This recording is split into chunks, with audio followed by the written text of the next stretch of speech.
I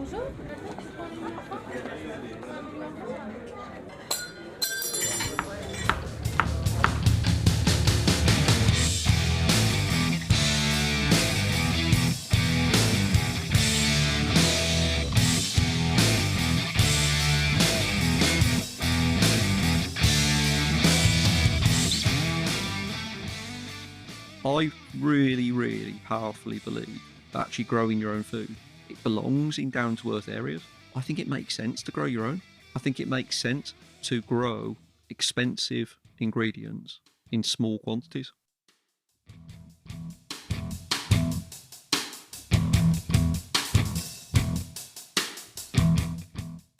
Hello everyone, welcome to our Birmingham Food Podcast. We are your hosts, Food Obsessed mates, Liam and Carl. I'm Liam.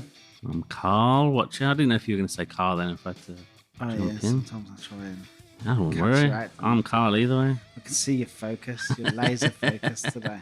That's it, man. I've nearly finished my tea and I'm Raring to set. go. 10 cups of coffee. I must have had 10 cups of coffee yesterday at Edgbaston. Oh, mate, it went through that coffee machine like no man's business. Shame about the rain, but the food was good. Smoke and Ash was brilliant. Their pizza. Yeah, it was really nice to be involved in the judging panel for the food for the first Birmingham Phoenix's game. Yeah, that was class. That was. It's a shame there was no cricket because it was all rained off, but it was still a good day in the hospitality. I'd never done hospitality either, so I've still never done seen a cricket game. yeah, you were pretty excited to see your first, especially this one because it's like the most exciting form of cricket there is, to be honest. Yeah, everyone sold it to me. No one. I was really not bothered about cricket, and then everyone sold the 100 dream to me, and the atmosphere, and the loudness, and the excitement, and yeah, let down. But the food wasn't a letdown. No, we got the smoke and ash pizzas. You and Tom made light work of the wine. It was like at a wedding where you were robbing them off the other tables. Yeah, it did have sort of wedding vibes to it, to be fair. Anyways, how you been? I'm all right, man. Not too bad. Still recovering from the last couple of weeks. Anyone who doesn't know, Carl turned the big 4-0. Yeah, man. Yeah, I feel no difference. Still looking good for 40, man. I know, man. It's not bad. It's not bad. It's all right. 40's, it's no different to any other age, is it? It's Nah. just a number. But the only thing is we had a whole week of celebrations, which was good. Yeah, went up town, Bonehead, the Lamp. That was a fun day. Yeah, hit Big Buff. Oh, Bernard, obviously outstanding as usual. Talk about it all the time. You don't need to hear it. It's Auto Brew, Passing Fancies, the Anchor, the Lamp. the best Guinness in Birmingham. Yeah, hands down. Yeah, Yeah, it was wicked. good Oh, day. NQ64, forgot I went there as well. It was a good day out. Yeah, wicked day out. Yeah, I had a wicked week, and I was at Covered Wagon for my actual birthday with my family. Thought, where could I go that I really want? I just basically pick places I really want to go and love. Like For a my family, highlight mate. reel of Birmingham. Basically. So yeah, after that day out, I was like, right, birthday meal, Covered Wagon, I think. But then you did cheat on Birmingham for the day after. I don't think anyone would complain with. Nah, bucket list. I mean, let's be honest. Most people in Birmingham have one eye on Inisha anyway. Inisha. Can't never say. Inisha. Inisha. Yeah, it's I went to Inisha on the Wednesday. Best restaurant in the UK, just voted, I think, wasn't it? Yeah, 2 years in a row now. Yeah. And I can completely see why. Yeah, special. It's unbelievable. I was jealous, man. Oh. Gareth Ward as well. What a nice guy. Yeah, we were really looked after. I got to meet Gareth Ward. The place is beautiful. The food is absolutely phenomenal. I know, it's not a restaurant you can go to, even probably yearly for most people. I definitely couldn't go yearly. It costs way too much. It's a bucket list once in a lifetime. So I was turning 40, so there was enough saving up in advance. Because I knew a couple of years ago that's what I wanted for my 40th. It's all I've ever wanted. As soon as 40th plans started coming into action, I was like, right, that's what I want. We'll go there. And it's just incredible. Everyone I know that's been has it down as their number one restaurant they've been to. And it's now my number one restaurant I've been to. It's absolutely phenomenal food. It does feel like half of Birmingham's been there. I feel like I'm missing out. It's 31 courses. You can get the train direct there from Birmingham. That's probably what helps. Yeah, that's true, yeah. I suppose. Couple of hours, not far. It's about 2.5 hours, close to 3 hours on the train. What was the best course? Had to be the lamb ribs for me. Yeah, everyone, when you put them pictures up, everyone was mentioning the lamb ribs, weren't they? It was the most talked about bit. They were just the softest meat I've ever eaten. It was insane. You picked them up, they still held on the bone, which I always want with any type of rib. And you literally bit into it, and there was no bite. You could have like had no teeth and bit into these ribs. They were that soft and silky and tasty, delicious. Like 31 courses, it's hard to pick out 2 or 3 dishes that were great because they were all great. But yeah, the lamb ribs were number one, I think. But the whole atmosphere, the place looks mental, DJ and everything. Full DJ on, smoke going through the restaurant, mirror ball, or glitter ball rather, and just Not a big tacky smoke tunes. machine like 80s style. No. You can do what you want. You can wear what you want. They're really chilled. It's good atmosphere. It's exactly what I want from that end of fine dining, to be honest. Not hoity-toity. I was just in jeans and some trainers and a Black Sabbath top. And that wasn't just me. There were plenty of other diners who just dressed how they wanted. They just want you to be comfortable and enjoy yourself. A lot of people say, oh, relax fine dining, which means they've just took the tablecloths off. Yeah, but it's the way forward for me, I think. If you're paying all that money, you should be able to wear whatever the fuck you want. True, yeah. True. But yeah, incredible stuff. Really good. Yeah. Loved it. So now it's on everyone else's bucket list now as well. It should be. If you're interested in food, then it's got to be your number one place to save up for, I think. Yes. Although there will be a trip to Core by Claire Smith coming up soon because I did get vouchers for there for my birthday. That'd be amazing as well. 3-star. 3 Michelin star, yeah. So I've gone from a 2 to a 3.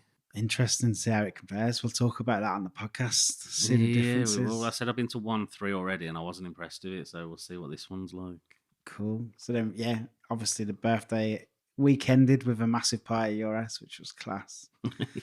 Catered for by Domino's. Yeah. Got a load of samosas in, load of sandwiches. Oh, yeah, where'd you get the samosas from? They were unbelievable. I can't remember the name of them now. It's a little place in the bottom end of Spark Hill. Sweet Centre, wasn't it? Something Sweet Centre. Sweet Mahal's or something, or was that where you got Nah, yours? that's where I got mine. It's a place just down from there. Yeah. The next one along, basically. DM us, we'll tell you if you're looking for samosas. Veg samosas, they were unbelievable. Yeah, and paneer wraps, they were great. Yeah, paneer. I never had paneer wrap before. Yeah, they were really nice. Cool. Where else we've been eating with? Oh, the lovely, lovely Sham and his Deadbeat Nights with his pop-ups there. They've been incredible. So obviously you know about Deadbeats. We spoke about it before. Basically, Sham created our dream bar down in Sturchley. Heavy music, dark, edgy. Good drinks. Awesome drinks. Alcoholic and non-alcoholic. And now he's just decided to stick on a load of pop-ups. Just basically getting his mates down for a little cook-off. Yeah, while he's figuring out what food he's going to put on, he's been doing pop-ups, and you've been to nearly all of them, haven't you? I've been to 3. I missed Lap. We were both devastated we missed Lap. We couldn't make it. We couldn't go to Pork that. I was vindaloo, gutted. that looked unreal. Yeah, that's one dish I really wanted to eat. And we're gutted we missed OPM as well. That looked cool as well. Slinging big deep pan style, Chicago style pizzas. Yeah, which I do have a recipe book for, so I'm intending to make my own at some point. No, we're in Birmingham's doing it, so we'd love to see it. In fairness, yeah. You can get plenty of Neapolitan style pizzas. I want some Chicago pizzas now. But then the one we did go to, somewhere we've been meaning to go for forever. Everyone's raving about her food. Yes, they've done loads of pop-ups and we've never been able to get to one, but we finally managed Ravine Rabbit. Ravine Rabbit, unbelievable. I can see what all the fuss is about. Yes. It's really good, isn't it? Oh, man, so good. I mean, from start to finish, everything. We just went in and ordered everything, obviously. We literally went to the bar and says, if we ordered everything, is that too much? And they were like, not between you. And we were like, oh, fine, we'll order everything. That's then. what we want then, everything. From start, as I said, start to finish. Started with the ceviche and the Doritos. What I like is every menu I see her do a pop-up, it's different. It's a different sort of, well, there's still similar dishes like the crab muffin. That's been on every menu, I think. Mate, there will be riots if they take that crab dish off. That is one of the best things I've had in such a long time. It was really, really nice. So comforting. It's perfect. It's the best comfort food you'll ever eat. It's one of them dishes, like first bite, you're like, oh, hello. Yeah. This is incredible. Like, it was all incredible, but that was the standout. And the tomatoes. Yeah. I love good tomatoes anyway, but her tomato dish is crazy. A tomato dish has no business being even mentioned in the same breath as like the best dish of the night, but that was one of the best dishes of the night with the chili crisp on it. Oh, man, that was insane. Everything she did, every dish was just Every dish fantastic. they did was great. Yeah, loved it. Yeah, we Obviously, two of the nicest people as well. Erin's like a rocket scientist. Just incredible. It was Yeah. great to meet him. I finally met him. I never met him before. If they can get their own place, it'd be amazing. They I'm sure will. of it. And it'll be packed every night, and we'll definitely be there. Yeah, We'll 100%. definitely be there. What else? You did the I've done the next one then, which was with Matt. Everyone knows Matt. Absolutely brilliant bloke. Matt Wielden doing amazing things down at Polly. And he was slinging wings and tacos. And, I thought, who doesn't love wings and tacos? So I went down there. Oh my God, incredible. Yeah, I went here. I was away, so I was good. Southern fried chicken wings, they were nice. There was a little peanut kind of salsa on the side, chili salsa. That was wicked. You know me and wings, mate. I'm away. And then the tacos, the beef was just the beefiest beef ever. Like slow cooked in beef fat, confit. Oh, insane. And then the fish tacos, they were basically like mini fishes from the chippy, like massive mini fishes with light spice and nice spicy salsa. Everything was fresh and vibrant. He done just a really good job. Really good job. And then we got to the Kobaco one. And then we both went Kobaco. And that was great as well. We're just so like blessed in Birmingham. Like the pop-up scene seems to be as good as the restaurant scene at the moment. People like Kobaco and obviously Ravine Rabbit just kind of leading that charge as well.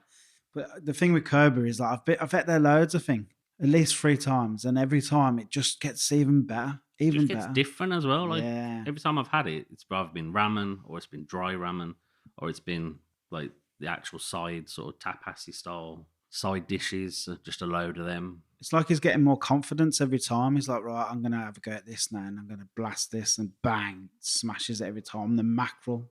Yeah. That was so good. But yeah, it's been an interesting few weeks. That has been an interesting few weeks. Should give it a shout out as well, because the next one's not out till after it. Wingfest is coming up. Yeah, Wingfest coming up. Always love Wingfest. Saturday days sold out, I think. So we're going the Friday night. Yeah. So yeah, give that a try, because last year's one was awesome. Plan to eat my body weight in wings. Well, now you're on the 200 wing. kilos. You're on the green wing boat now. I'm on the wing boat. I'm mad for wings. If you've been listening to us, you'd have heard Liam slagging wings off for years. And then I'd bumped into Grady's. And then you tried proper wings. You know, oh, hello. And then you appreciate the absolute finesse in a wing. Are you going flats or drum though? What's your favourite point? What?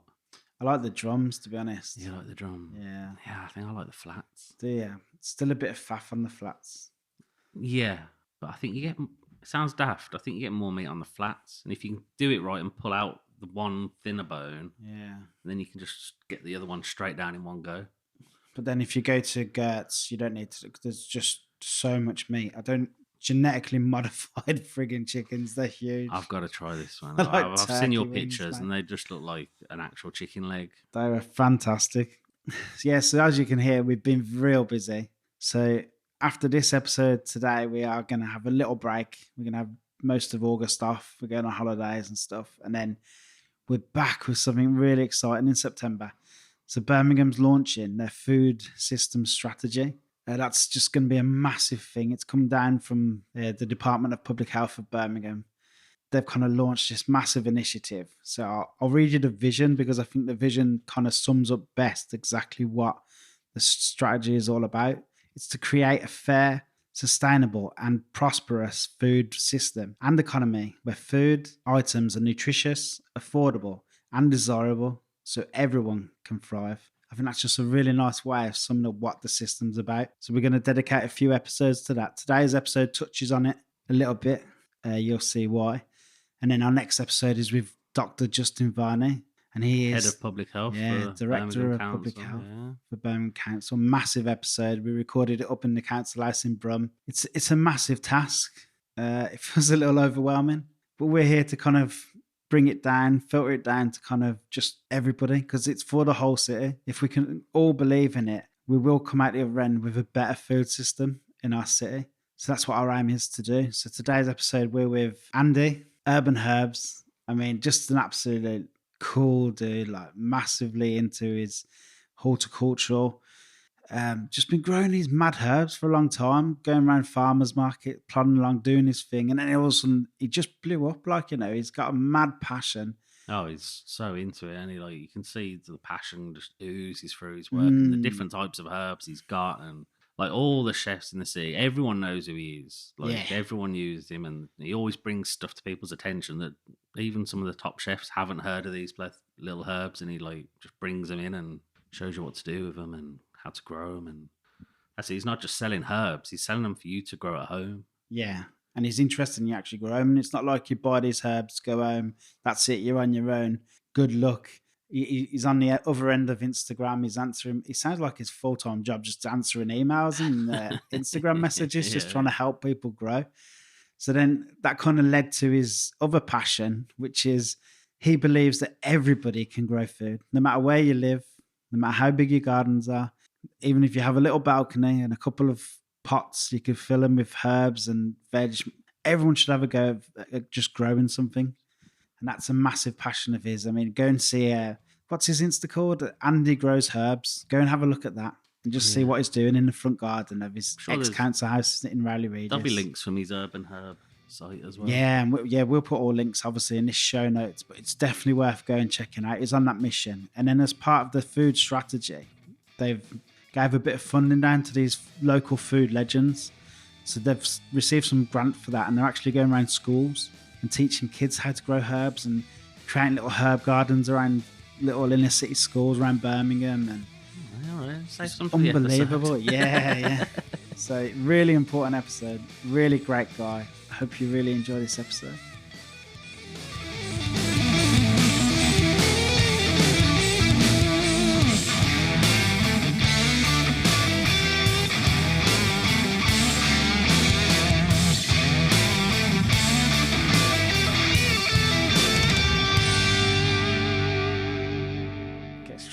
I'm falling asleep. I am genuinely. I'm like, it's nice and cozy in here. It's like it's nice, nice and peaceful. Yeah, it could come here just for a nap. It never used to be though. Remember, like before the security and that came in, you could hear like raves going on down the hall and stuff. Not so much in the room. You open the door and you'd hear like crazy, like brilliant stuff. Yeah. Heavy jungle. Be outside the door. Yeah, man. If I can get in there, be awesome. Anyway, Andrew, how you doing? You okay? I'm doing really good. You're catching me at the right end of the season. Yeah. Because this is the time of year where it's still nice growing conditions, but things have calmed down a bit for me and my work. So I get to do the things that I want to do, such as doing your podcast. It's perfect. If we asked you a few months ago, you'd been no chance. Do you know what? When you work with anything where it's involving growing things, as soon as spring arrives, your workload just goes to 90, 100 hours a week. It's not even a job. It's literally, genuinely, it's like a farming lifestyle that we joke and we say that, as soon as the daylight hours get longer, that's basically my working hours. That's my hours sheet, on the weather app when it says what time does the sun come up. Yeah. It's true. So we look forward to that, but you're a bit like, fucking hell. Here comes the graph. Do you know something? You genuinely lose your life for the season. And I used to really resent that. I genuinely used to resent it until you realise it's going to end soon. And then you start worrying. You go, where's it gone? Do you know what? I mean, a lot of my family, come from like a farming background. And I never really understood what that meant until you're literally waking up at 4 a.m. and you start looking at the weather app and you start stressing about rain and sun and temperature. But I love it. Because, I do live in the city, basically. And how many people in the city has that interaction with the seasons? I don't think that many people do. No, definitely not. No. I mean, I'm quite lucky. My dad lives over in Ireland on a farm, so I can get to take my daughter there. But if I didn't show her, like, the sheep, we normally go lambing season and say, look at that little lamb. Eventually, that lamb could be on my plate. Your meat doesn't come cellophane wrapped like it does in the supermarket. It's an actual living, breathing thing that somebody who really cares about it, like my uncle, will look after and give a great life to until it meets its demise. But like you said, in this city, that's rare for people to kind of understand. Well, we're going to get to this a bit later, right? I'm jumping the script a little bit. I'm joking. There's no script. Yeah, we're not that prepared. Yeah. But one of my little side hustles at the minute is that myself and my wife, we've started up a non-profit, like a community interest company, where we're going into primary schools and we're teaching kids about growing. And you guys know, kids are just off the wall. Like, they come out with some absolute crazy shit. Like, Yeah. it's brilliant. Like, literally, I do a couple of hours working with them, and it's like I feel re-energized. Yeah. And I wasn't actually there. I didn't actually hear it, but we've been working with a school in Birmingham that's got a lot of kids from all different backgrounds that come from all around the world. And the one thing that seems to sort of just they've all got in common is they all like food.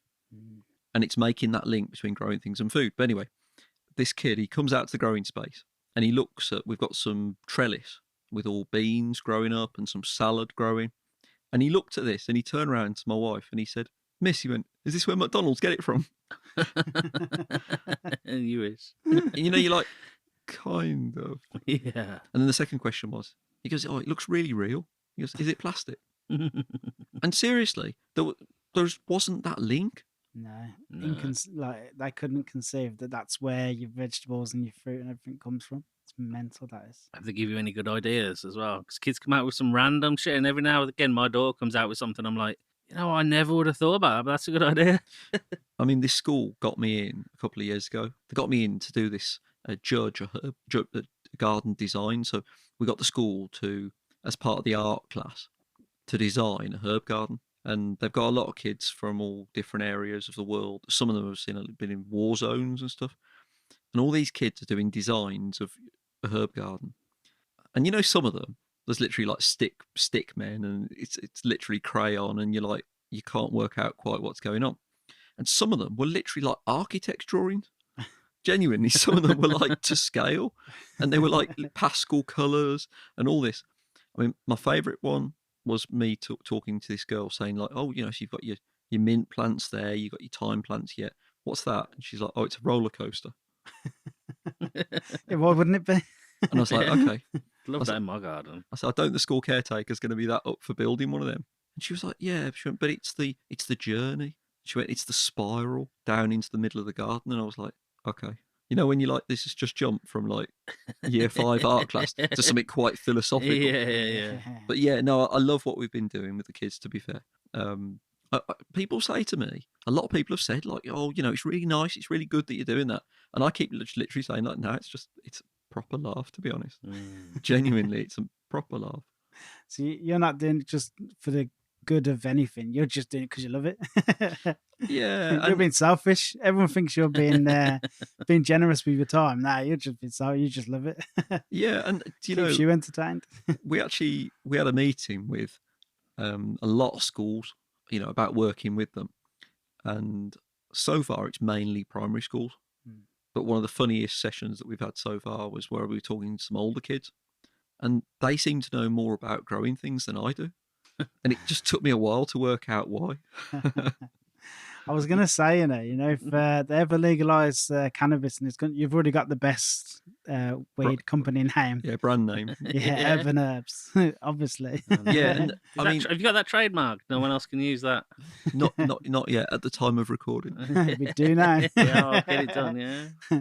Because to be fair, it sounds like a joke, but literally, that was a conscious decision. Really, we wanted, the company to be different to everything else that's out there, because I work in a very, very traditional sector. I always joke and say that sometimes in horticulture, you might get a phone call 3 days before a delivery, and that to them is like the equivalent of Amazon. They're like, well, we like to let you know when it's coming. It's like, okay. If you used to send like a text message and say your 3 pallets of compost is on the way, that'd be like Star Trek. Genuinely. And it is a generational thing, because, this is one of the things that I'm really passionate about talking about, that, okay, it's the same in many, many industries, it's the same in many trades, that there aren't enough young people going into that trade. And I think that's very true within horticulture, that there isn't enough young people going into horticulture at the entry level. And it frustrates me, to be honest, because there are so many opportunities now. For all the rights and wrongs, and believe me, there's a lot of wrongs to all the stuff that's happened with Brexit, and it's much more difficult now to bring plants into the UK. But I am very much like, glass half full. And I look at this and I go, you have the work ethic and you've got the ambition and you want to do it. There's so many opportunities now for somebody to get involved and start growing things on a commercial level, especially with edibles.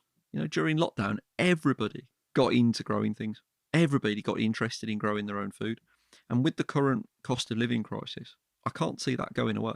Why do you think that is, that there's so little amount of people getting into it? I think a lot of it's to do with lack of knowledge, lack of inspiration, mentoring, because sometimes it's the soft skills. It's things that you can't learn from watching a YouTube video or reading a book. Sometimes you need that older mentor to kind of talk you through something. And I think it's the same in chefing. I think it's the same in the food industry, that it's just that quiet word. It's just that little, nothing that you can put your finger on, just a quiet word here and there to say, have you thought about doing that? Or if you compared these two things, I think that would work a bit better. Just those little friendly nudges. And I've been lucky, to be honest, because, there's one or two people within my industry that have offered me that advice over the years. And that's been invaluable. And you've got to remember as well, you asked me, why is there not a lot of people coming into it? Well, it is a really hard game. And I think it's important to spell out why it's hard, because really, if you open a restaurant and, you have a bad Friday night, you can have another go on Saturday night. Mm-hmm. And the following week, you get another Friday night and you can nail it. Yeah. In horticulture, it's not quite like that, because I always say to people, you only ever get one chance at doing the 1st of April. I appreciate I just picked out April Fool's Day there, but you get what I mean? You only get one opportunity to do spring every year, and that's where you do your money. That's where you have to do your business. So it's very unforgiving, because if you don't get it right the first year, it's going to be then 12 months until you can earn. So just to dumb it down for people like me who know nothing about this, why the 1st of April? Why is that so important? Well, every year there's a point where spring arrives. Yeah. There's a point where you wake up on a Saturday morning and there's a bit of blue sky, and we all do it. Even if you've got zero interest in gardening, and we kind of look out the window and we go, I don't have to wear my coat out today, or, I fancy going for a walk in the park. But if you are into gardening, then that's the point where you go, do you know what? I'm up for it this year. This is the year that I'm going to nail my garden, And I find this, actually, it probably comes a bit earlier than that as soon as Christmas is out of the way, everybody starts thinking, right, this year I'm going to have a growing space. This year I'm going to be self-sufficient, This year I'm going to turn my back garden into an allotment. And it's that optimism. It's about psychology that I think you get to a point where you've had enough of winter and you're like, let's look forward. And, that's the point where, if you're in the industry where you want to sell plants, that's where you have to sell plants. That's the time where you're going to sell them. I see what you mean. When do you plant all year round, or is it? I was going to say, what's your average year? What if you take January to December? Or your average season? What do you do? What's the outlay? Yeah, so I mean, if we start, let's say we start at the end. So the season ends for us in terms of selling sort of October-ish, and then I get to put my feet up, and we get to watch box sets, and we get to eat food, because me and my missus, we are massive foodies. And so, when the dark nights, you light the fire, put something on TV, it's just brilliant. So October, November, December, that's kind of or it definitely used to be my chill time, my downtime. And then basically 1st of January, that's it, game on. You're getting ready for the season. So, when I say getting ready, it's a glamorous way of saying it's just cleaning polytunnels and getting pots filled with soil. And all the time, if you're overwintering plants, you're looking after them over the winter, just in the background. And then for us, we reopen our online store, normally the first week of March. So, we advertise it, we build it up. And the first week of March is just mayhem. We are a relatively small business. It's myself and my wife full time. And my mom works for us as well now. And then it's just, how it is with family businesses. That first week of March, literally everybody in my phone book is just over and helping us pack orders. We work with a company who packs all our orders for us. There's a warehouse over by Birmingham Airport, so we literally ship all the orders over there. And when I say all the orders, I mean we're talking thousands of orders every week. That first week, it was so full on. And from that point on, from March to about June, it's just rinse and repeat. every week. You know, you're potting up young plants, getting them growing, you're sending out the ones that are ready. It's like a constant cycle where you basically, as soon as one of our polytunnels gets a bit empty, you fill it up again. It's like go, go, go, and off you go again.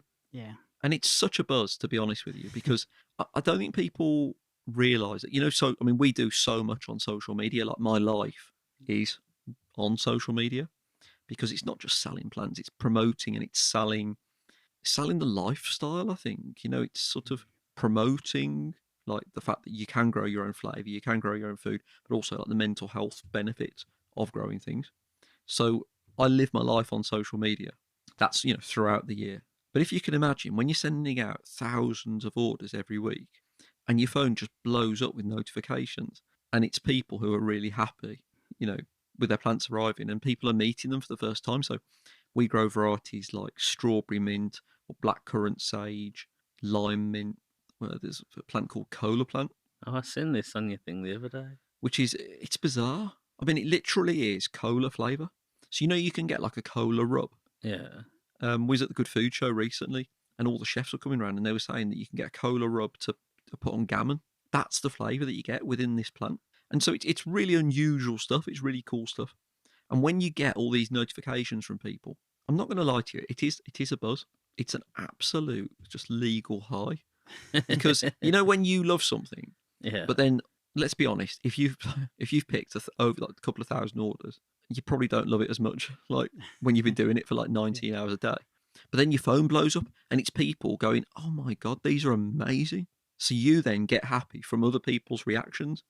So where did I get up to in the year? About June. June, yeah. Yeah, that's where we are. So we get to June, I'm falling down. The pretty much the climax of our season is every year we do BBC Good Food Show at the NEC, which is a big deal for us because that is, you know, it's a big food show and it's in our home city, and I love that. And then for me, I joked about it at the beginning, but like July, August, September, that for me, it's a really fun time of year because we're still selling, we're still busy, but I've got time to think and I get to do all the stuff that I want to do, not just stuff that I have to do. So we get to reach out to people like yourselves and we get to do these collaborations and we get to talk to people and do these kind of, we basically just get to do cool stuff.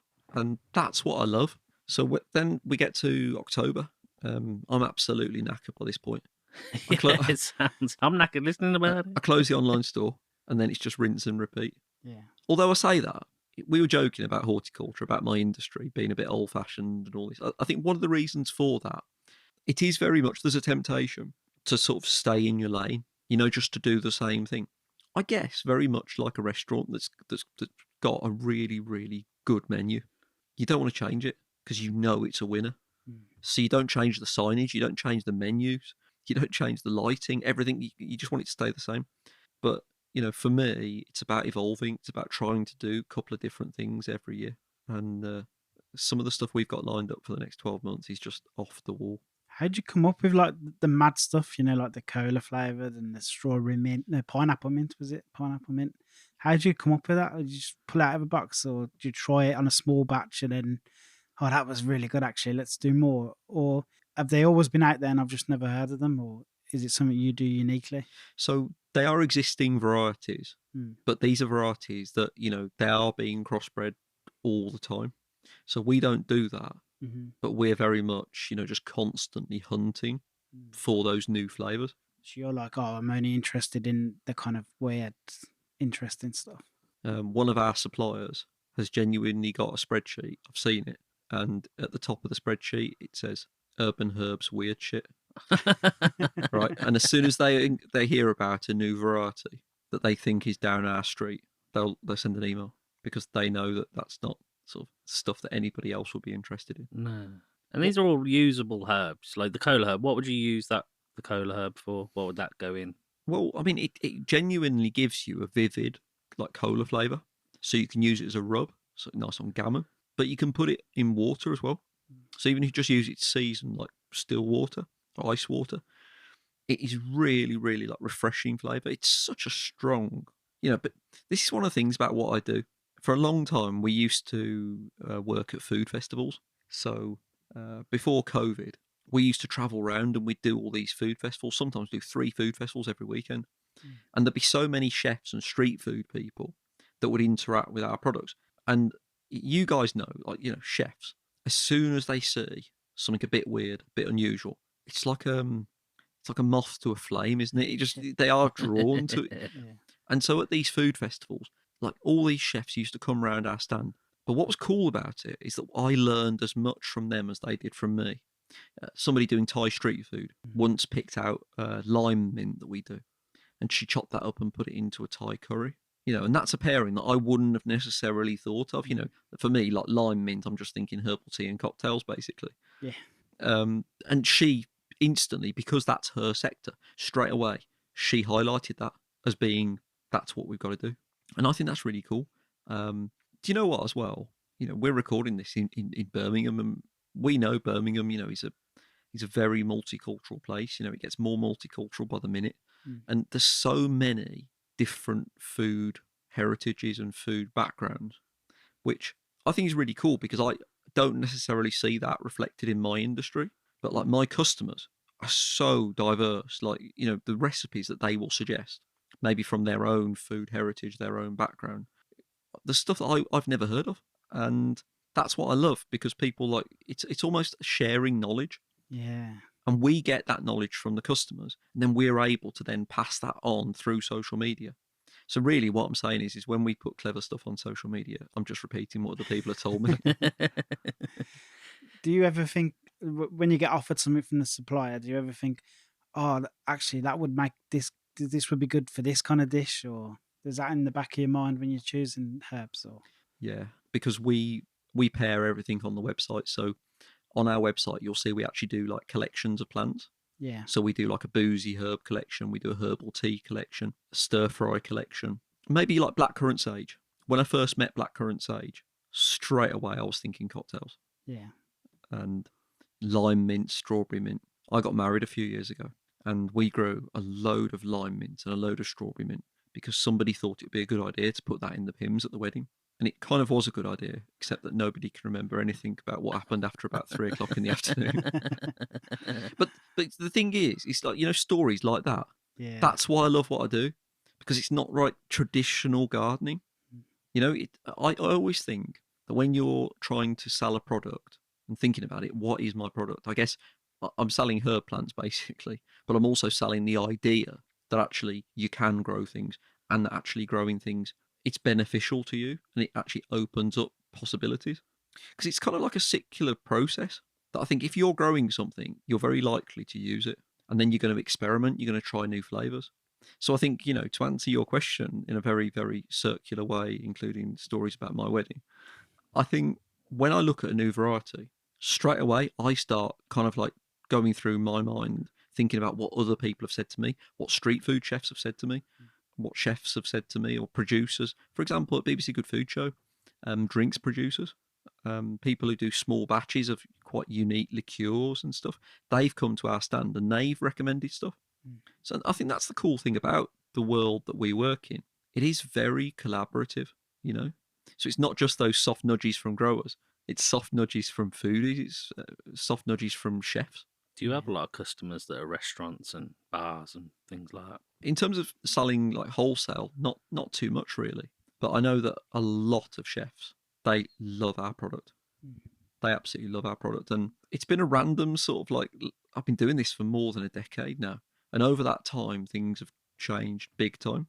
I think probably 10 years ago, it would have been very unusual for a restaurant to think about growing their own flavour, growing their own herbs in significant quantities. But now, I think, you know, if you're a serious restaurant, if you're kind of like trying to find that unique slant, especially if you're heading in Michelin star directions, I think being able to say that you forage ingredients, that you grow your own ingredients, I think that's quite a unique selling point. And so it's a lot more common now. Yeah, I mean, what better way to connect to the environment around you than foraging, you know?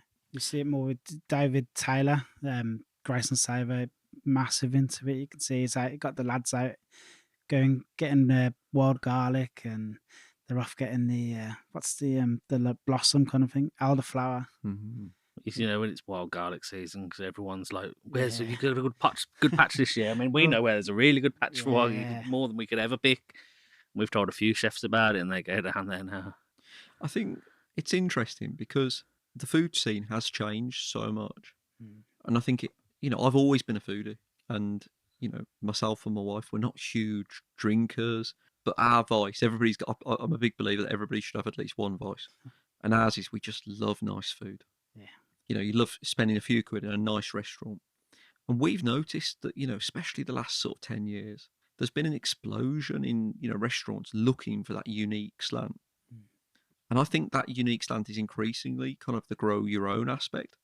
There was actually a bar down in London who was having a load of stuff off us, unusual mint plant, and they actually went to the trouble of setting up a hydroponic setup behind the bar.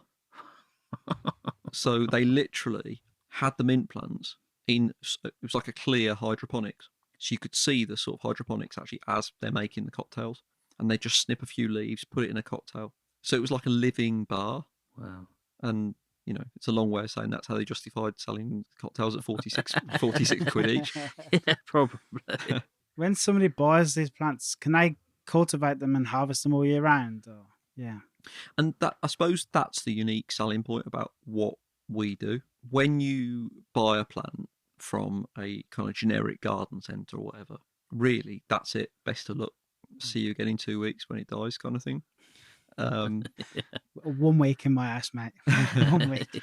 I think with us, it's more of an ongoing relationship with the customer. So when you get that plant home, you're not on your own. If you get it home, you don't know what to do with it, you can literally send me a message and I will give the best advice that I can. Also, the thing that people don't necessarily tell you, that not all plants are as easy to grow as others. Like basil is a pain to grow. If you're in the UK, basil is a pain to grow. Coriander, pain to grow. Why would that be? Just the lack of sunlight, or? So coriander is an annual, so it's only meant to last one season.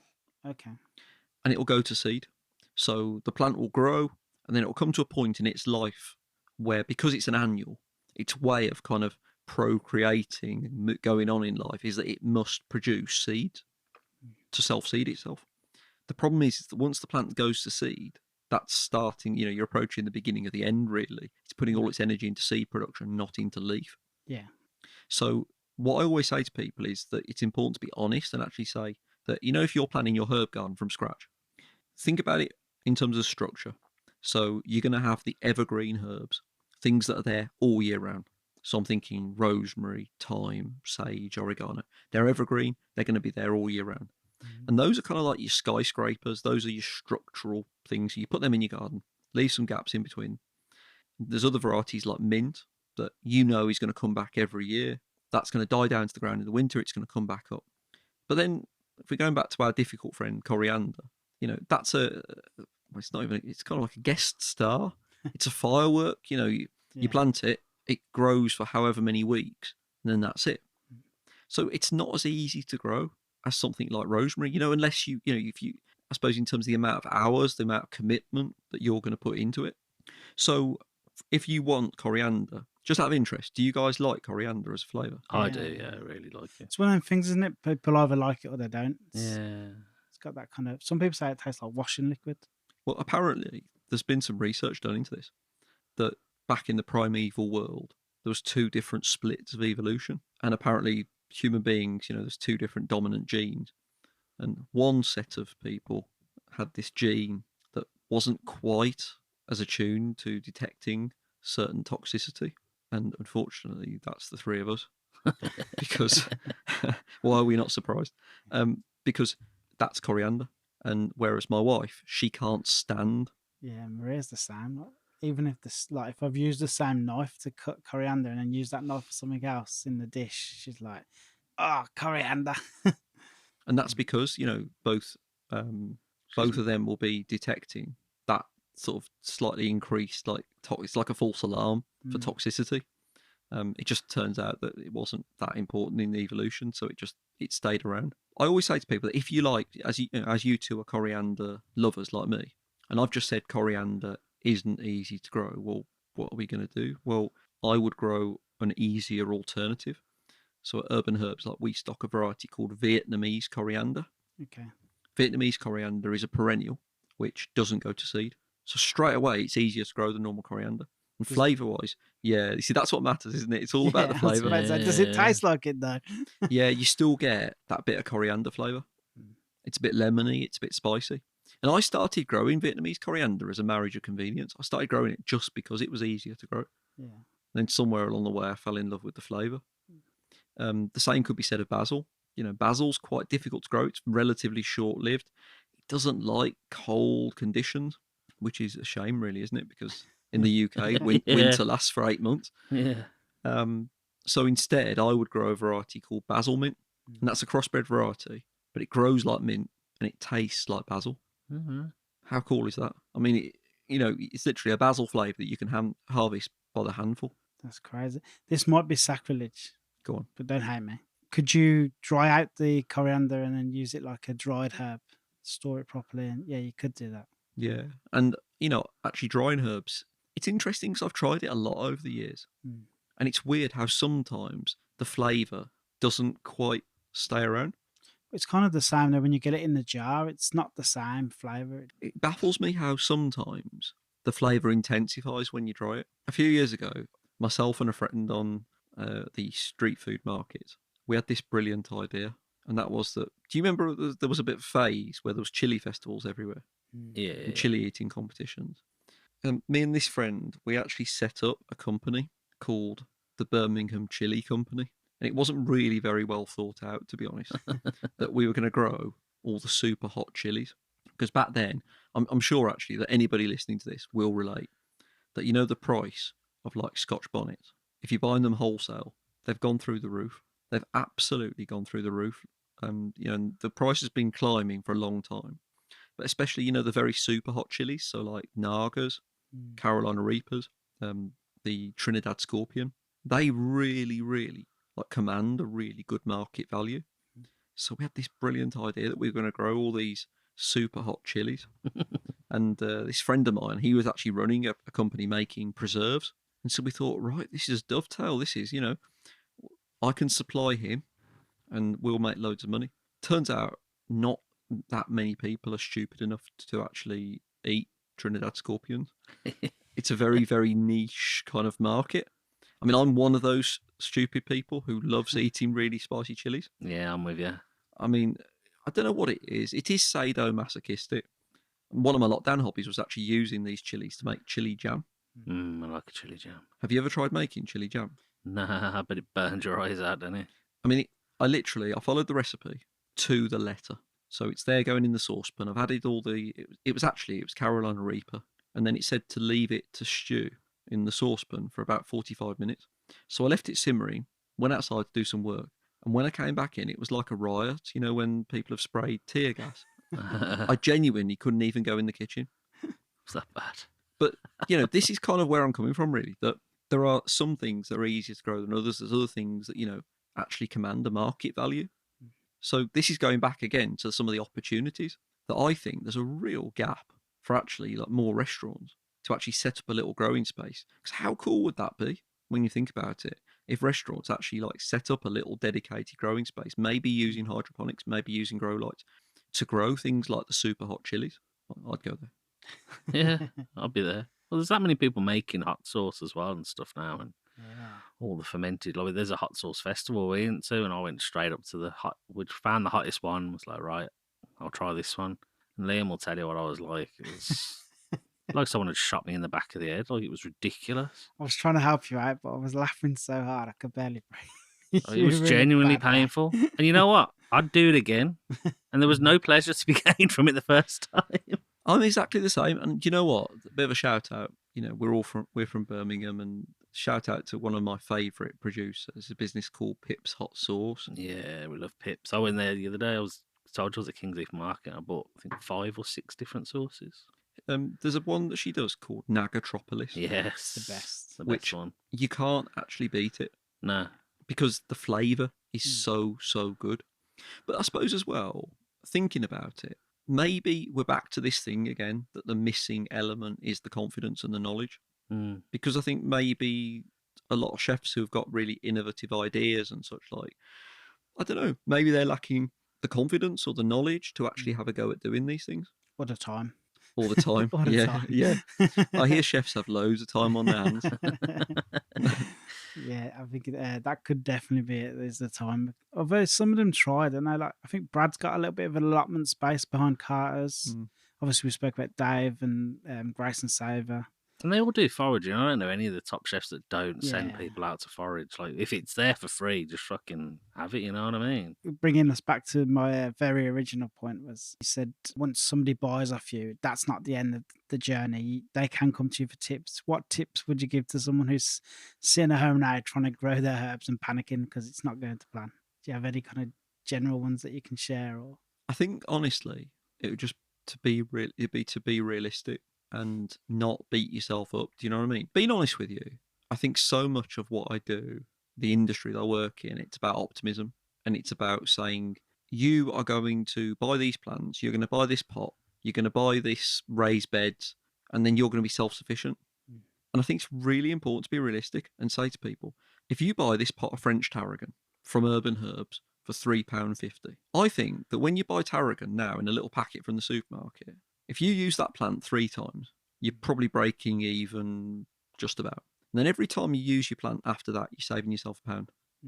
So I'd be really realistic and sort of say to people, well, don't beat yourself up. You know, if things don't work out and they don't last forevermore, well, as long as you are saving yourself money and you're enjoying yourself, and also maybe it's actually encouraging you to cook different things. During lockdown, so many people reached out to me. You know, like people living in like 1-bedroom studio apartments, literally on their own. And they said to me that literally the only thing keeping them going, because I didn't know at the time, you know, we were just sending out plans. Yeah. People were reaching out to me and saying, like, literally, like, I'm living on my own. I've got no reason to get out of bed. But then I'm looking at the windowsill and going, well, if I don't water the plants, they'll die. So I might as well do that. And then like 15 minutes later, it's, well, I suppose I could use that tarragon, you know, make myself some eggs or something for breakfast, you know, or I'll do that. And before you know it, it's actually giving you that little bit of impetus to actually get up and do something. So these things, they have a powerful effect. You know, I often talk about the monetary side of things. You know, I always talk, I've just said it now, you know, the idea that you can save yourself £1 every time you use your tarragon plant. But I think during lockdown, it was saving a lot of people a lot more than £1 a time. You know, I think it was having a real effect on people's mental health. Plants in general just have that effect. They've just, it sounds daft, they're super powerful with what they are. Just recently, I was telling you before this, we've had loads of work done in our garden. We've got a big mound of all different plants, and there's lots of herbs. There's thyme, there's rosemary, there's all these different types of things. And just watering it, alone, just watering it, just the different noise of it on each plant, it sounds different on each one. And it's something so relaxing about, oh, I know I'm watering the rosemary now because it sounds like this. And it's just, I can't describe it. It's a really odd feeling. So one of my customers works in psychology. That there's this theory, and I think I'm doing this justice, that we live most of our lives in the front cortex of our brain. And that's the part of our brain that deals with logic and reason and worrying about editing podcasts and sensible things. And then he was saying to me that when you like smell something, when you touch the foliage, it's a different sense, or let's say the aroma of, say, rosemary. When you actually get that aroma, that takes you away from your front cortex. It accesses the rear cortex in your brain. And that's the part that deals with smell. And that's why, you know, when people have suffered memory loss or something like that, apparently, you know, smell is very, very powerful in terms of restoring memory because it goes straight to that rear cortex of your brain. I think this is why I genuinely love my job, because I'm surrounded by that all the time. I know earlier I was moaning, I was saying, like, you know, when I get up at 4 a.m. and start work, but actually I think it's all about engaging that part of your brain. I think it's all about being away from that front cortex, because we live in a society where, for most people, their interaction with the seasons is when they walk from the front door to the car. You know, that's it. Because you can get food all year round. You know, you can get, it doesn't matter about seasonality, you can get food in the supermarket, whatever you want. And I actually think that it's quite powerful, actually engaging with the seasons and actually going, well, this time of year, you know, you're cold. When you're working outside, you're cold. Or, you know, as it's been happening the last few days, you know, you just get drenched. But it kind of makes you feel alive. It makes you feel engaged. And that goes back to the food as well. that I think if you're eating seasonally, I don't know if there is evidence to support this, but it makes me feel better because you sort of feel like you are actually earthing yourself. I suppose in a way you're adding natural variety to your diet, because if you're actually the variety I just mentioned, Vietnamese coriander, generally speaking, you won't be harvesting that, say, from October, November through to about March. But what that means is when it comes back and I start using that again, I get excited about it. Yeah. And that's pretty cool. Yeah, there is something about it. Like Jersey Royals. I'm mad for Jersey Royals. And as soon as they come into season, I'm like, right, here we go. That's all we're having with every meal. Yeah, it's something we definitely lost touch with. I think living in a city as well, that doesn't really help. It comes back to that. I feel like when you go out to the villages and out into the countryside, they're better in tune with seasons, time of year, small changes, seasonality. And I think as well that something that I'm really, really passionate about is actually talking about that supply side of things, because we are living through some mad times, Like, it just seems like there's one crisis after another and there's one emergency after another. Earlier this year, depending on where you're listening to this podcast in the world, you may or may not know that there was actually rationing in UK supermarkets of fresh fruit and veg. And where I live, I live in a very down-to-earth area where people are on tight incomes. And when the price of fruit and veg is going through the roof and there's rationing of fresh fruit and veg, and let's say you're on a budget and you're going around the supermarket, you're choosing what to go for. Well, it doesn't really matter what's in season. You're going to go for the cheapest processed food that you can get. Yeah. Because you have to make those hard choices. If you've got 4 kids, it's, to be honest, it takes a lot of those bags of salad, doesn't it, to keep 4 kids going. If you can get the kids to eat the salad in the first place. This is true. But this year, everybody always said to me, you shouldn't go on social media when you're angry or when you're upset or emotional. But basically in the end of January this year, that's exactly what I did. I went on Instagram and I just basically had a little bit of a rant to screen, because I basically said, I work in an industry where it's this idea that anybody can grow things, anybody can be self-sufficient. Then it's like, one of those little terms and conditions. As long as you've got basically loads and loads of time, free time, to just work on growing all the time. As long as you've got a field that you can use free of charge. As long as you've got a huge greenhouse. And I really, really powerfully believe that actually growing your own food, it belongs in down-to-earth areas. I think that people now, okay, I didn't think this maybe 5 years ago, but now with the rising cost of food, I think it makes sense to grow your own. I think it makes sense to grow expensive ingredients in small quantities. And so I went on Instagram and basically I said all this to camera, and I said, right, I'm literally making it up on the spot. I said, we live in a former council house and it's got a small front garden. And I said, right, I am going to dig up my tiny front garden and just turn it into a food growing space. And I'm going to do it like a game to prove a point. So I'm going to measure how much I've spent, and I'm going to measure the supermarket value of the food I've harvested from it over the course of 12 months to see if it breaks even. Yeah. And it was so interesting because I got a real backlash. A backlash? Backlash, yeah. So many people got in touch saying this can't be done. So many people got in touch saying, you can't, it won't work. You can never, it's going to cost hundreds of pounds to do this. And I thought that was really interesting.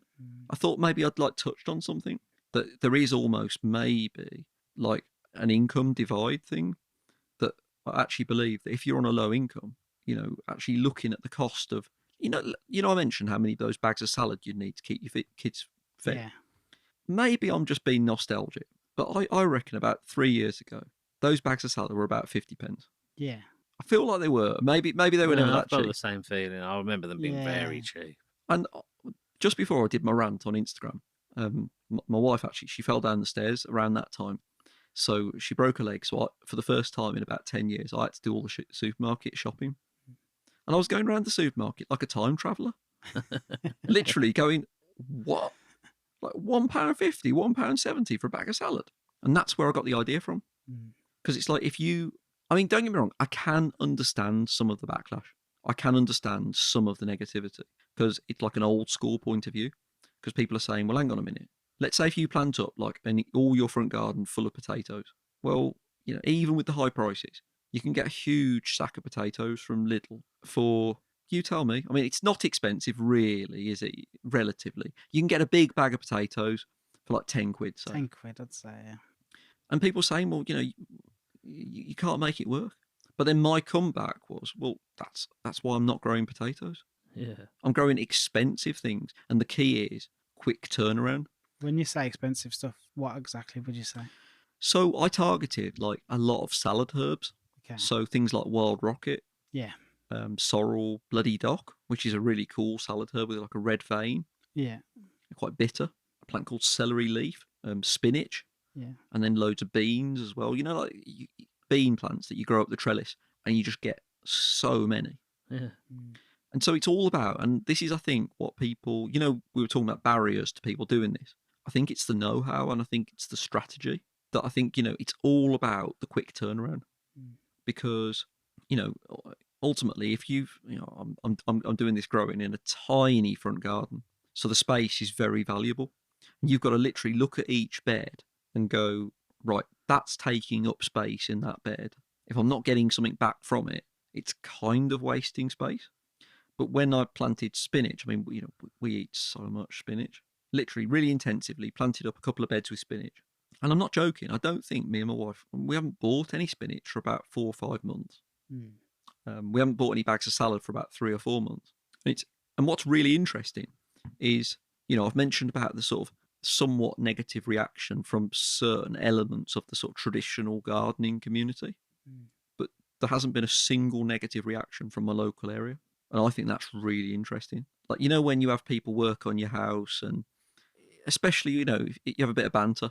Yeah. And that like a bit of piss take, that's normal. Not a single person has taken the piss. Every single one of them has said like, well, what are you doing in your front garden?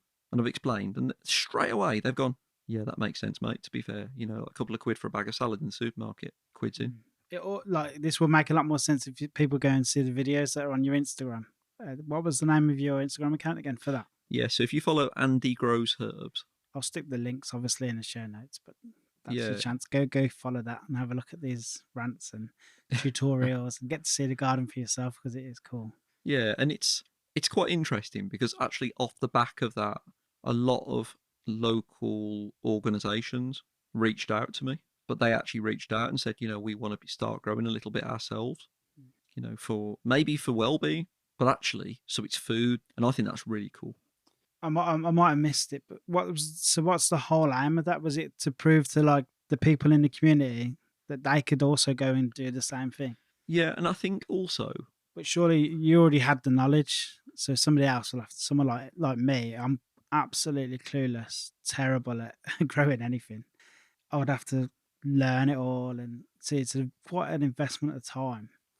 Yeah, and I think that's what I'm very much about. 2 years ago, I got approached by a publisher, and they wanted me to write a book about growing herbs.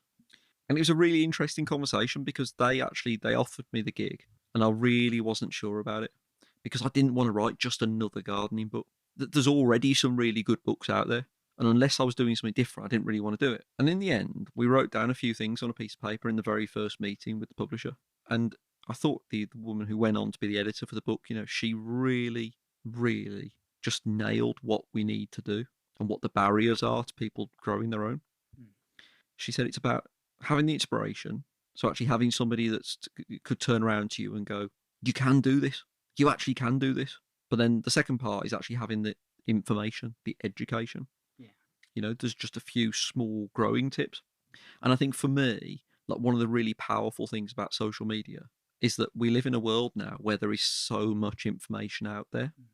And also, I think on social media, especially in the gardening community, there's a really, really good vibe that is actually a bit different to traditional horticulture, where actually if you go onto Instagram, even tonight, and kind of just post and say, what can I grow in July in Birmingham in a pot? I can almost guarantee you that someone will actually reach out to you and give you some advice. And that's pretty cool. It's a very sort of supportive community. I guess with the project that I'm doing, I am quite stubborn, and I do quite like proving a point. Do you know what I mean? If somebody says you can't do something, I love doing it. And I think it's kind of cool that like I've done this growing project in a place that, shall we say, is not exactly renowned for its horticultural endeavours. Does this kind of link to, do you know, the Food Legend Fund? Is that where that kind of originated from? So yeah, anyone who doesn't know, obviously that's the Birmingham Food Strategy, which we've got a podcast coming up with some of the organisers of that. But they had done a Food Legend Fund where they gave out grants to local people like yourselves who were planning to do some awesome things that's based around changing basically Birmingham's whole relationship with food, the way we grow it, the way that we bring so much in, just everything really. It's when I asked to see the strategy, I thought it was like an A4 slide or something. And Bradley, who was at the dinner, he laughed me out of it and came back 2 minutes later with this massive book. And I was like, "You want to read it, mate? There you go." And then he just boom, boom, on the table. I was like, "Oh shit, yeah, this is serious." Like, but so you were one of the local food legends who won some. Did you win? Was it an application form? How was the process?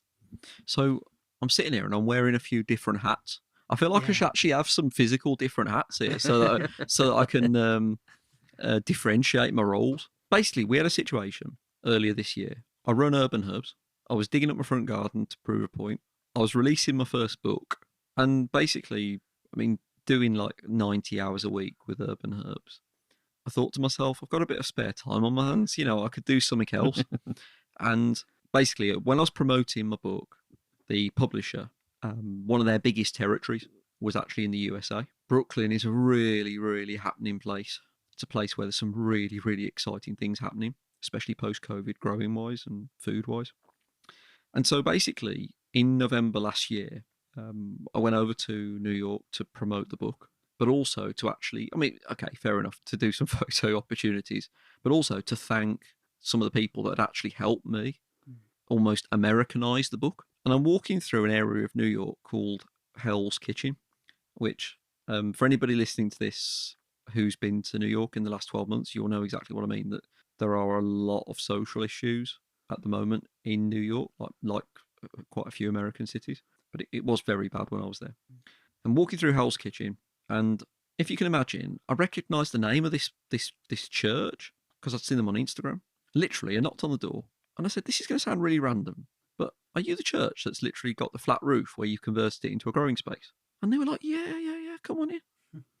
And it was the most incredible day of my life, because if you can imagine, New York, skyscrapers all around you, and on the 10th floor roof of this old Baptist church, they've got a growing space. And what they've done is they've started a food bank downstairs. And what they realised was the same as what I said earlier, that actually, you know, the food bank, it was prioritising, the processed food because you can't have too much wastage. But the people that are needing it, they need fresh food. So what they started doing was on the roof of the food bank, growing a few bits and pieces. And what they do is they grow a few courgettes or whatever, then literally run them down the 9 flights of stairs downstairs and put one courgette into every single food parcel. And it just took off. And it became so successful, they were really growing quite a lot of produce.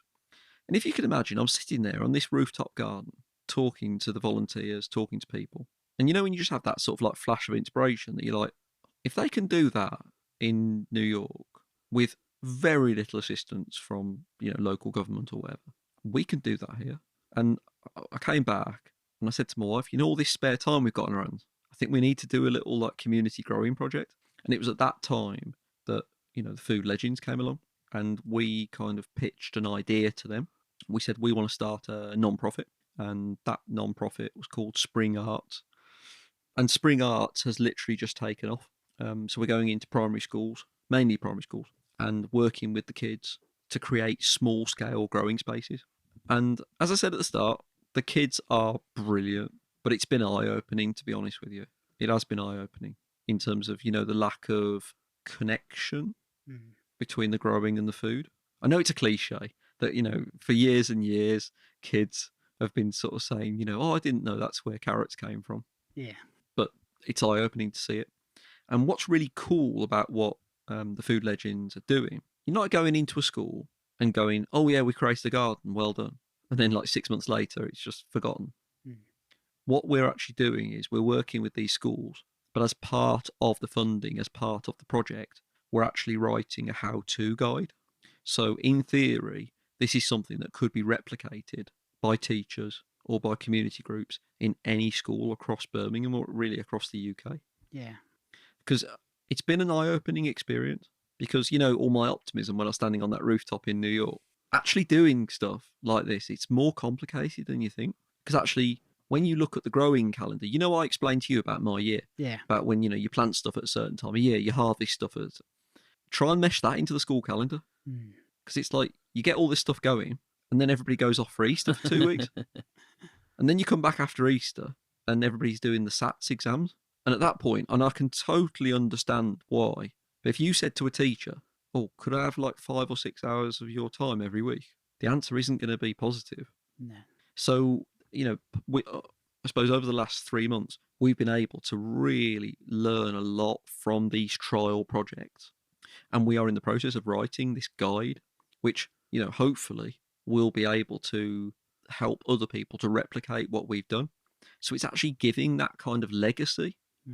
And that's what I like about, you know, what this strategy is, that it's not just about a one-off, you know, and then the funding gets turned off and, you know, all these growing spaces get forgotten. You know, I really, really hope that this is just the beginning. Yeah. You know, I really hope that what we've done is replicated in schools across Birmingham, because I've seen the difference it's made to kids. It's absolutely unbelievable. One of the schools that we work in has got one of the highest percentages of kids for whom English is not their first language. And it's incredible to see the kids, you know, maybe year 3 and year 4. And there's a real language barrier between each of them, between them and us. But just over the sort of 8 weeks of doing a project, you see them come together because they're working practically. And that, you know, as you said earlier about the sensory side of things, with hands in the soil, grounding themselves. And to be fair, they're well into it now. I think we might have created a new generation of Birmingham farmers. That'd be great if you have. Would that be the dream then for every school, maybe in the country, let alone Birmingham, have their own like allotment kind of space and just having real lessons about nutrient dense soil? Because a lot of people don't even realize, like, two carrots might not be the same. Like, you get the organic carrot from the supermarket, you get a carrot that you might grow, which has like 10 times the and then you have the cheapest of the cheap, which has been mass produced, mass farmed. No care has gone into the soil or into the actual growing process. And people don't realize it's not just about calories. It's not just about getting, oh, well, I need that calorie. No, how much nutrients are in that calorie, and the calorie for calorie is not the same nutrients. You got to learn about that in school from a young age, you know. And I do think, to be honest, that times are changing. I see it myself. As we said a few minutes ago, there's been that many crises over the last like 5 years. And every single time it's like, oh, it's just a one-off. We'll be back to normal in a few weeks. And I think it's really part of a growing trend. And I think that actually growing food is rapidly becoming a life skill. And even if literally growing some of your own food isn't, I would argue that mental health-wise, it's vital. There's a school that it's not a school that we've actually worked with, but a school in Moseley who they've done brilliant work creating a school garden on Urban Herb's YouTube channel. If anybody listening to this goes onto our YouTube channel and just types in magical school garden, you'll see the video. It's got a lot of hits because it is very inspiring. Like, they've literally turned a bus shelter into like a greenhouse. Oh, wow. Cool. It's really cool. But they were saying to me how increasingly, you know, I just said about how you get Easter holiday and then you get SAT. And even for like kids in year 4 and year 5 and year 6, they're not old, you know, they're not teenagers really. They're sort of what, 8, 9, 10-year-old. There's so much stress being put onto them. And actually, you know, let's be honest, like, not everybody is naturally academic. Like, not everybody excels at adding 2 numbers together. I mean, I wasn't one of them. You know, that wasn't me. And it's about finding, like, I'm a big believer that, like, honestly, everybody's got their skill. Everybody's got their passion. And it's a case of, you know, if you find that, then that's magic, you know. And this school in Moseley, they were saying to me how kids who were, you know, causing trouble in the classroom and just were not engaging at all. Suddenly, if you make them head gardener, then they're engaged. And they're like early into school because they want to check on the courgette. Yeah. And I mean, it's worth remembering as well that, you know, there's a lot of people out there who are under pressure in every aspect. And it's not a foregone conclusion that these kids, you know, will have had that fresh food. And I think it's really cool to actually introduce them to that in that setting. Well, imagine that. And then you have a cookery class then once, and you can take a few of the vegetables from the garden. Blow kids' mind being able to taste this. You've just grown them vegetables from scratch. Now you've made it. Taste it. How can that be? That's surely an improvement for society. Like if we have every kid doing that. And I think as well that it is a bit of an equalizer. I think I'm becoming a bit of a revolutionary. I think I'm genuinely. I think I am feeling a bit revolutionary, to be honest, because you know I mentioned to you about some of the less positive reaction to some of the content I've been putting out. And I should stress, by the way, that I'm a big believer in positive energy, and you can't have a negative without a positive, right? Mm-hmm. That the two have to coexist, and it's all energy anyway. But I was really intrigued by some of the comments that were kind of saying, well, hang on a minute. If somebody's living in a down-to-earth area, they're not going to be eating pak choy anyway. And it's like, well, why not? You know, why not? Why shouldn't you be able to enjoy nice food? And that's my point. Yeah. That actually kind of like growing your own, as you say, it's not just about comparing it to the base price of, you know, because I've been measuring all my output on the sort of cheapest Asda prices. Do you know what I mean? It's not just about comparing it to the cheapest baseline. Because, you know, I mean, myself and my wife, you know, the story of our business, we did all the farmers markets. Yeah. And if you can imagine, when we first started doing those farmers markets, we were about like early 20s. And I'm not being funny, but we were doing these markets and the produce, if we'd paid full price for it, we could never in a million years have afforded it. But we were sort of bartering. We were swapping a few pots of rosemary for organic veg.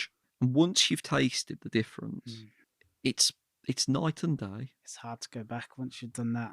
You know, just before the podcast started, we were talking about some of our mutual friends, and big shout out to Dan, the Flying Cows.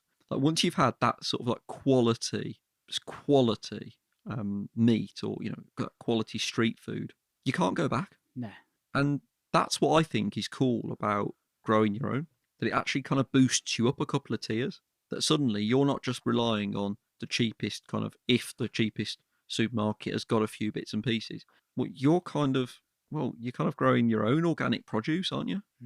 And that's really powerful. You can do it to focus on the flavour, not to just make a profit. Maybe this is something I should go on Instagram and be a bit more reconciliatory.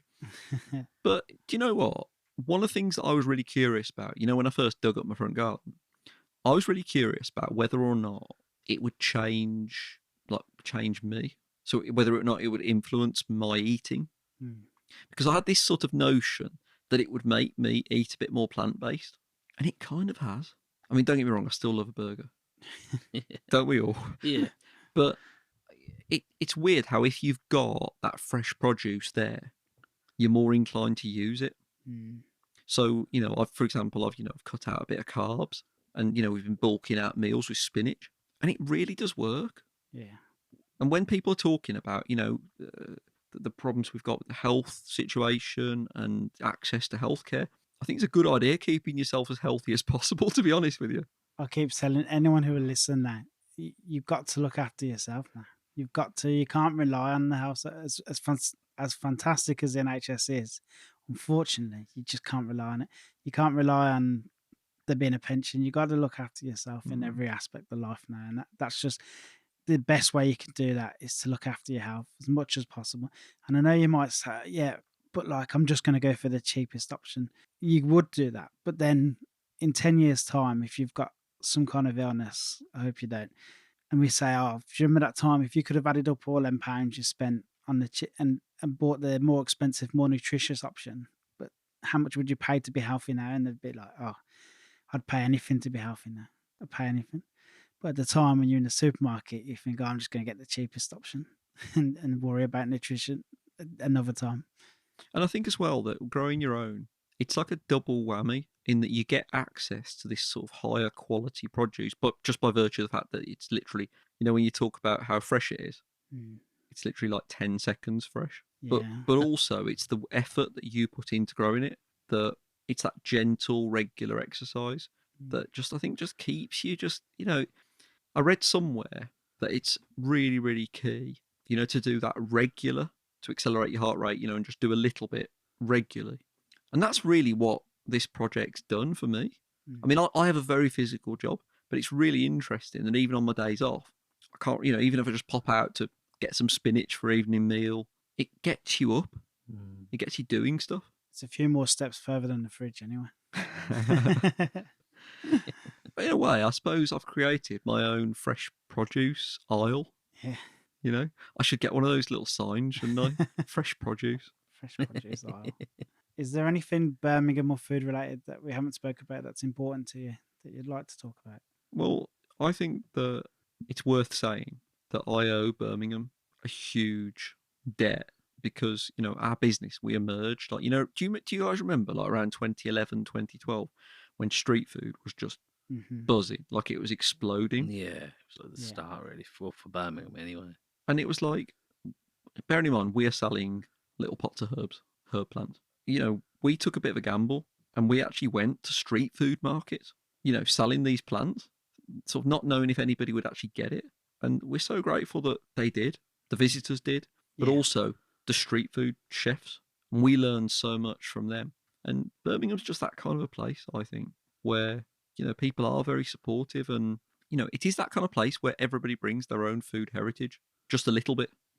And you see that now, don't you? Even with all the diverse sort of street food that you can get in Birmingham, types of street food that you've literally never heard of. And, that's an achievement, isn't it? You think it's all been done before. So, I'm grateful to Birmingham because as a business, we are very much Birmingham based. And I think Birmingham has helped write our story a little bit. That's quite a good soundbite, isn't it, to end the podcast on? That is a very good soundbite. Well, doesn't it? We just end with a few fun questions of Carl's, just light-hearted, completely different to what we've been talking about. What's your favourite TV show? Oh, that's a great question. But you don't know the answer. Do you know what? So many people are like, "Oh, that's good." Oh, I don't know actually. I mean, I'll be honest with you. Myself and my wife, right? Our sort of downtime is we will just binge or box set. I'm a big Star Trek fan. Oh, nice. Bit Any of particular one? Deep Space Nine. Deep Space. Old school. Yeah. Yeah, it's got to be Deep Space Nine. Nice. What's your favourite movie? Favourite movie? Oh, Layer Cake. Oh, that's good. I never heard anyone say that. I completely forgot that film existed. I base all of my business advice, not the aspect about selling drugs, Yeah. but all of the business advice that I've implemented in the last 10 years has come from that film. How did we completely forget about that? We were having a big talk about Guy Ritchie the other day. I don't think it's Guy Ritchie film, is it? I think it is. Like Guy Ritchie. It's my favourite film, and I don't know. I don't think it is. Right. Either way, We'll it's a fact great check friggin' this. film. We'll fact check this. Is there a book you'd advise, other than your own, obviously? Although you can plug your own book, that's not a problem. Is there a book you'd advise people on for growing herbs in their garden themselves? But please plug your own. I would recommend a book that was written by an absolute legend called Andrew Perry, called The Herb Gardening Handbook. I think that's the definitive guide to growing herbs. Yeah. In small spaces in the 21st century. Right. Everyone. I'm just reading off the cover now. Yeah. So everyone get that book if you want to grow your own herbs. Do you have a favourite herb? That's a difficult one because people do take the mickey out of me on social media. Because I'll do a video and I'll say, this is my favourite herb. I'll say, this is why strawberry mint is my favourite. And then they'll scroll back 5 videos and I'll be like, this is why hot and spicy oregano is my favourite. I'm going to put it out there that I think lime mint is my favourite because it's the strongest flavour. And, it's one of those ones that when you come back to it, you forget how strong a flavour it is. Mm. Oh, no, I can't change my mind. Yeah. Kush can. Hot and spicy oregano. This isn't it. I haven't heard this one. What's this? See, I was very tempted to actually bring a pot of hot and spicy oregano along this evening. Yeah. And get you guys to try some while we're recording the podcast to see if you can still speak. Is it that hot? It's not extreme. If you like proper chilies, you won't find it very hot. But it's like a jalapeno kick. All right. So it's Greek oregano, so it's musky flavour, but it's paired with a little jalapeno kick. See, I'm going with that final answer. Yeah, you can keep that. I'm sold. I want to try this one now. Do the next question before I change my mind. Despite what you do you have a big fast food chain that you use the most? Do you have a favourite? Oh, that's difficult. Because, I mean, fast food's something I take very seriously. It's had a major effect on my life. Not overly negatively so far. Do you know what? I'm going to go with, right, you know when we've done a long Urban Herbs day, you can't beat a Domino's pizza. That's a good one. Domino's Pizza, if you're listening, right, I'm willing to do anything for sponsorship. What do you have a go-to? Go-to order? Yeah.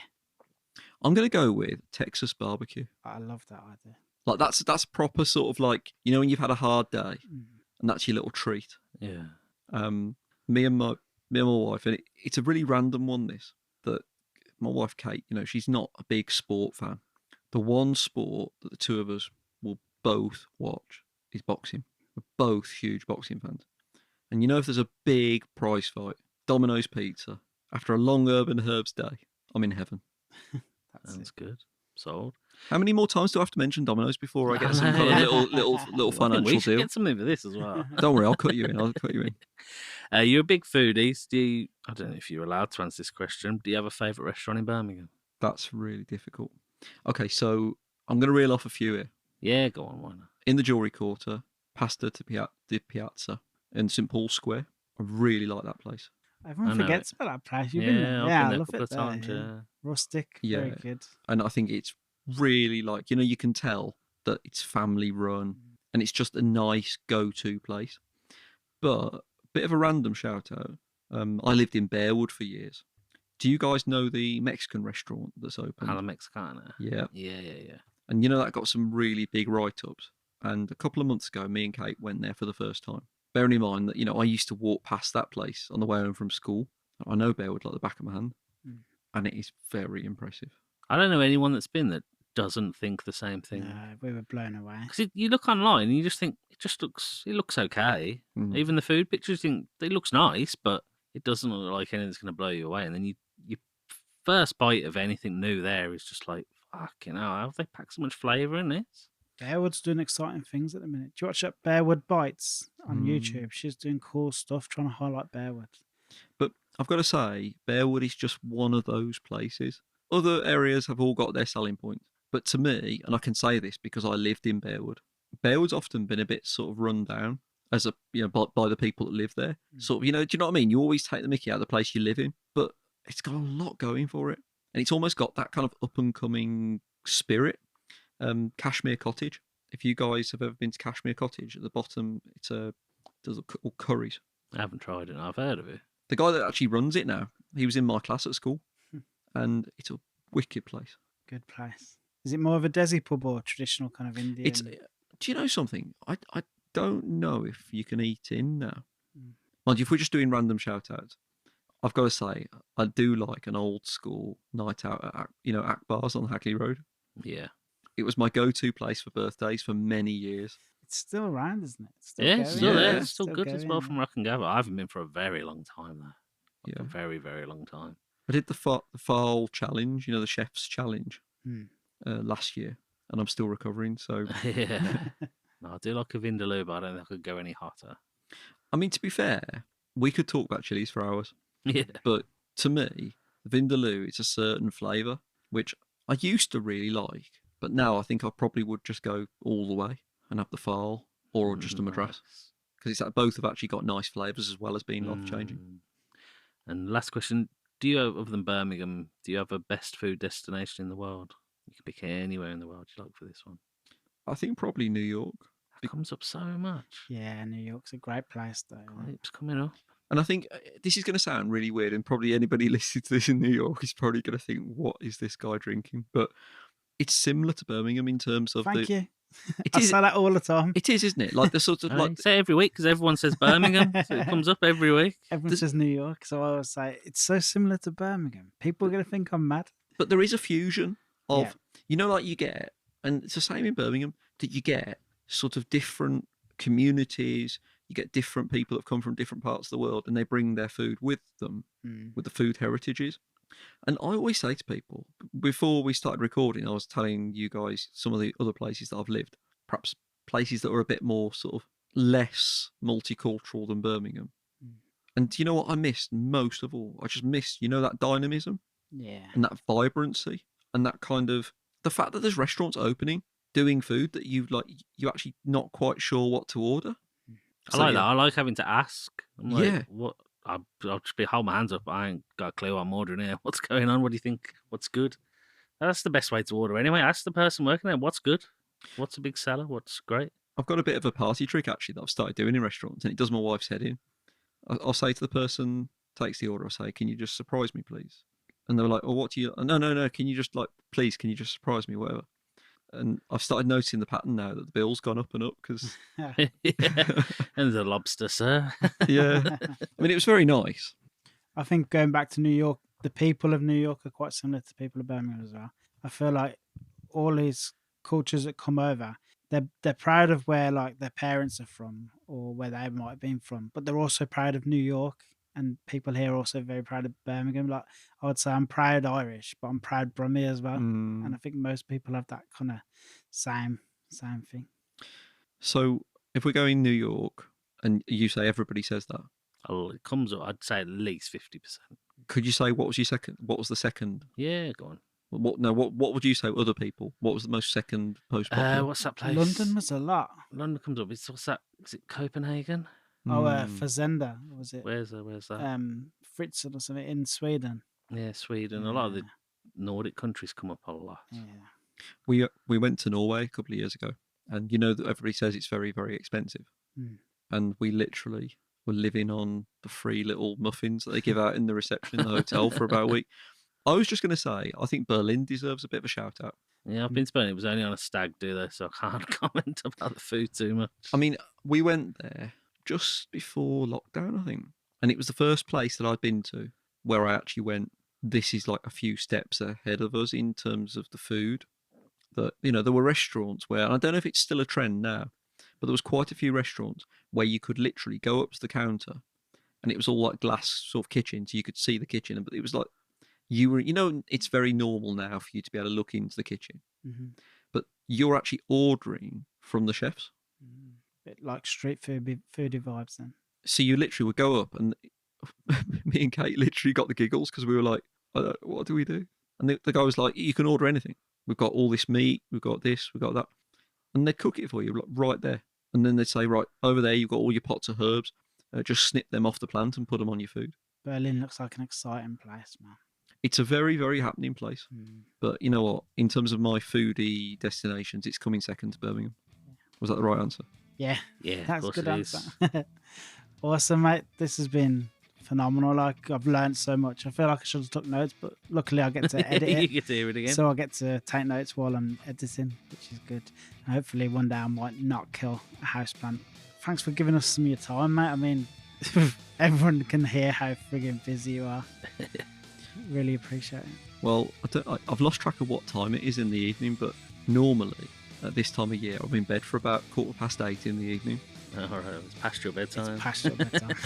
This is a late night special. Late night special. Awesome, mate. Thank you. Thank you. Thank you.